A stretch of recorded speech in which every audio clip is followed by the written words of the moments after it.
દારૂમાં સાડગા છે આવું કહે અને મને ઉકસાવી અને વિડીયો બનાવી એ બધું લાઈવ આપણી પાસે મીડિયા સાહેબ એક સાહેબ એટલે હવે આપણે પોલીસ તપાસ કરવાની થાય એવું કે કચેરીમાં દારૂની બોટલ પડી મેં અહીં આજુબાજુ પોલીસની સાહેબ હાજરીમાં પોલીસને મેં બતાવેલો છે અત્યારે જે દારૂની બોટલ પડી છે અત્યારે મેં બતાવેલી છે અને તપાસ તટસ્થ કરવાની થાય અને તપાસ તટસ્થ ની અંદર આપના સીસીટીવી ફૂટેજ મારફતે કરવાની થશે. હું બોલું કે આ ભાઈને સાંભળવાના રહેશે બરોબર. તમે તટસ્થ તપાસ કરો જે ભી કોઈ પણ આમાં વ્યક્તિ એમની સંડોવાયેલો હોય એ મારી કચેરીનો વ્યક્તિ હોય કે કચેરીનો વ્યક્તિ ના હોય બરોબર એની સામે કાયદેસર કાર્યવાહી બરોબર. અને જો આમાં કોઈ મારી કચેરીનો વ્યક્તિ સંડોવાયેલો ના હોય તો આ છેલ્લે આ બધા જ અરજદાર છે. ભાઈ તમે આવી જાઓ બધા અરજદાર બહાર બધા અરજદાર બહાર આવી જાઓ તમે અરજદારો બહાર આવી જાઓ.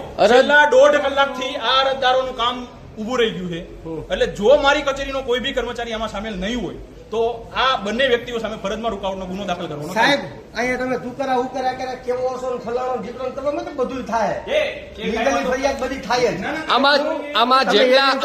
આમાં જેટલા અરજદારો છે અહીંયા ઉભા છે 1.5 કલાકથી બેઠા છે એ હું જાણી રહ્યો છું.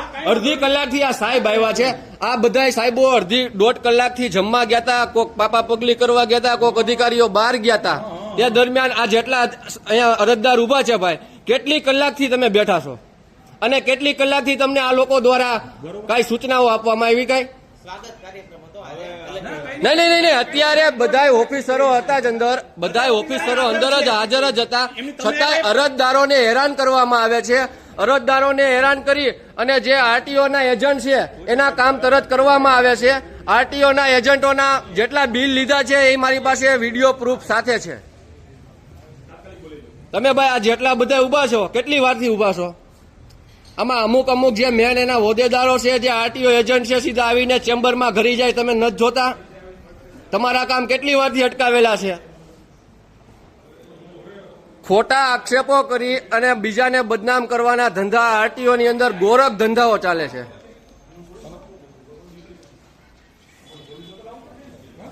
સોલ્યુશન સર વ્યવસ્થિત આવી જશે.